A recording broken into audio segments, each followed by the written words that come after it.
நேரம் கடந்த 15 வருட காலமாக எமது நாட்டில் கேபினெட் மினிஸ்டர்கள், கேபினெட் அமைச்சர்கள் இந்த அரசாங்கங்கள் இருந்துள்ளார்கள். ஆனால் எந்த ஒரு முஸ்லிமுக்கும் நிம்மதி இருக்கவில்லை, எந்த ஒரு முஸ்லிமும் நிம்மதியாக வாழவில்லை. ஆனால் இன்று கேபினெட் மினிஸ்டர்ஸ் இல்லை. ஆனால் அனைத்து முஸ்லிம்களும் இனவாத பிரச்சனை இல்லாமல் ஒற்றுமையாக நிம்மதியாக என்று வாழ்கிறார்கள். அந்த பிரார்த்தனை அல்லாஹ் தஆலா ஏற்றுக்கொண்டு இந்த மக்களுக்கு இந்த நாட்டில் வாழக்கூடிய சூழலை உருவாக்கி கொடுத்துள்ளான். அமைச்சரவையிலே ஒரு முஸ்லிம் இல்லை என்பதற்காக அதை நியாயப்படுத்துவதற்கு அடிமைத்தனமாக பேசுவதிலிருந்து தவிர்த்து கொள்ள வேண்டும். அது உண்மையிலேயே வெட்கப்படக்கூடிய ஒரு விஷயம் என்பதை நான் சொல்லி ஆக வேண்டும். சுதந்திரத்திலிருந்து இருவரை இருந்து வந்த அமைச்சரவை ஸ்தானத்தை இழந்திருக்கின்ற நிலைமை சம்பந்தமாக சந்தோஷப்படுகின்ற மாதிரி கதைப்பது மிகவும் அவமானத்துக்குரியது. ගරු මන්ත්‍රීතුමා ඔබතුමාට විනාඩි 5ක කාලයක් තිබෙනවා. ஸ்துதி மூலாசன ஆருட கரு மந்திரித்துமனே, இன்று கௌரவ ரவுஃப் ஹக்கீம் அவர்களால் முன்வைக்கப்பட்ட பிரேரணை சம்பந்தமான இந்த கருத்து சொல்லும் சந்தர்ப்பத்தில் நான் அவருடைய முன்வைக்கப்பட்ட அந்த கருத்துக்கள் அல்லது முன்வைக்கப்பட்ட அந்த விடயங்களை நாங்கள் முழுமானதாக ஏற்றுக்கொள்கிறோம். ஏனென்றால் WHO மற்றும் ஐக்கிய நாட்டுக்கான எமது நாட்டுக்கான பிரதிநிதி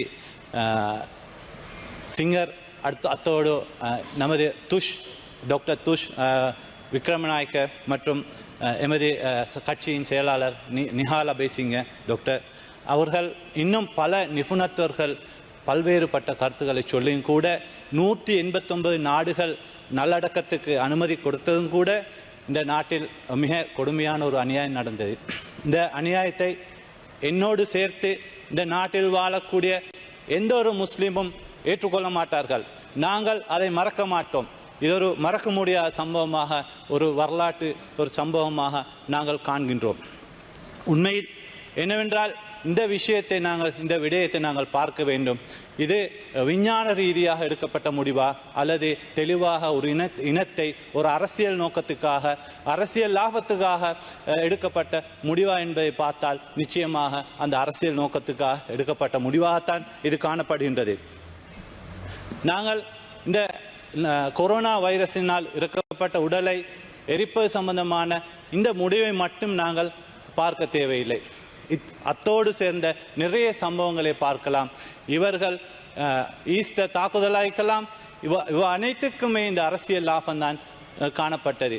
இந்த அரசியல் லாபத்துக்காக இன்னும் என்ன செய்ய போகிறார்களோ யாருக்கும் தெரியாது. இந்த நாட்டு மக்களை ஒற்றுமைப்படுத்த வேண்டிய அந்த தலைவர்கள் இன்று அரசியல் லாபத்துக்காக பல்வேறு பிளவுகளை உருவாக்கி கொண்டிருக்கின்ற காலத்தில் நாங்கள் சந்தோஷப்பட வேண்டும். இன்று தெற்கில், வடக்கில், கிழக்கில், வடக்கில் ராமலிங்க சகோதரர் இருக்கலாம், மலையத்தில் அம்பிகா சகோதரியா இருக்கலாம், தெற்கில் ஹனுன்ஹெட்டி சகோதரா இருக்கலாம். நாங்கள் அனைவரும் ஒரே மேசையில் உட்கார்ந்து இந்த நாட்டுக்கும் இந்த மக்களுக்கும் தேவையான பொருத்தமான நல்ல திட்டங்களை கொண்டு வரதுக்கான நல்ல சூழலை நாங்கள் இந்த நாட்டில் கொண்டு வந்துள்ளோம். ஏனென்றால் ஏனைய கட்சிகளை பார்க்கும்போது முஸ்லிம் கட்சியா இருக்கலாம், தமிழ் கட்சியா இருக்கலாம், சிங்கள கட்சியா இருக்கலாம், இவர்கள் தங்களுக்குள்ளே தலைமைத்துவத்துக்கு போராடுகின்ற அந்த சூழலை தான் நாங்கள் கண்டோம்.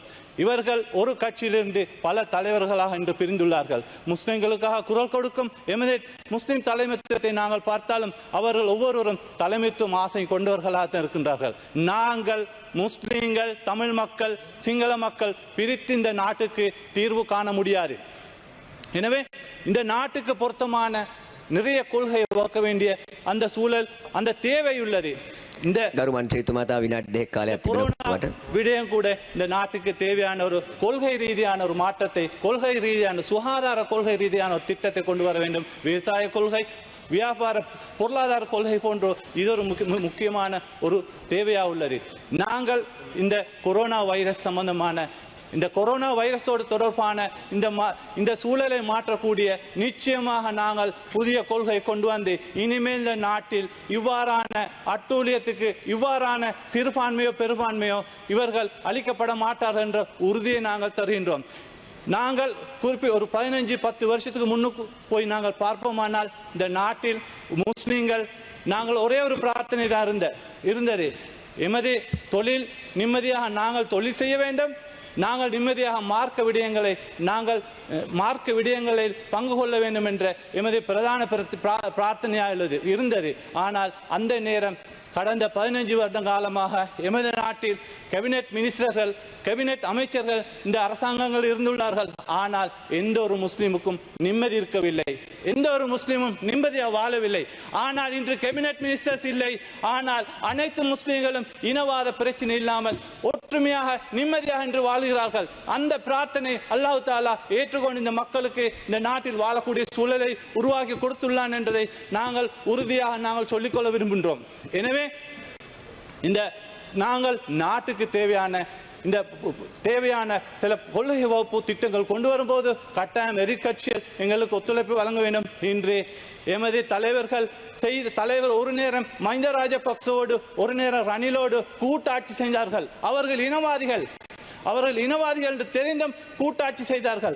எனவேதான் இன்று எமது தலைவர்கள் என்று சொல்லக்கூடியவர்கள் அன்று லட்சக்கணக்கான வாக்குகளை பெற்றவர்கள் இன்று எமது 64,000 வாக்கெடுக்கும் போது அவர்கள் இன்று 30,000 வாக்கோடு தொங்கிக் கொண்டு பாராளுமன்றம் வந்துள்ளதை நாங்கள் காண்கின்றோம். எனவே இறுதியாக நான் இந்த கௌரவ ரவுஃப் ஹக்கீம் அவர்களுடைய பிரேரணை மிக முக்கியமானது. அந்த பிரேரணை அடங்கப்பட்ட விடயங்களை நிச்சயமாக நாங்கள் செய்வோம், கொள்கை வகுப்போம் என்று கூறி சந்தர்ப்பத்தை தந்த அனைவருக்கும் நன்றி கூறி விடைபெறுகிறேன். நன்றி. வேண்டும். இந்த அரசாங்கத்திலே ஒரு இருக்கின்ற குறைபாடுகளை பற்றி நாங்கள் கதைக்க வரவில்லை. இந்த விவாதத்தை பாவித்து கொண்டு எதிர்கட்சியிலே இருக்கின்ற விவாதத்தை கொண்டு வந்தவர்களை விமர்சிக்கின்ற ஒரு தென்படவில்லை. இருந்தாலும் அமைச்சரவையிலே ஒரு முஸ்லிம் இல்லை என்பதற்காக அதை நியாயப்படுத்துவதற்கு அடிமைத்தனமாக பேசுவதிலிருந்து தவிர்த்து கொள்ள வேண்டும். அது உண்மையிலேயே வெட்கப்படக்கூடிய விஷயம் என்பதை நான் சொல்லி ஆக வேண்டும். சுதந்திரத்திலிருந்து இதுவரை இருந்து வந்த அமைச்சரவை ஸ்தானத்தை இழந்திருக்கின்ற நிலைமை சம்பந்தமாக சந்தோஷப்படுகின்ற மாதிரி கதைப்பது மிகவும் அவமானத்துக்குரியது என்று மாத்திரம் சொல்லி விடைபெற்றுக் கொள்கிறேன். நன்றி. செய்திகளை உடனுக்குடன் தெரிந்து கொள்ள உடனே சப்ஸ்கிரைப் பண்ணுங்க.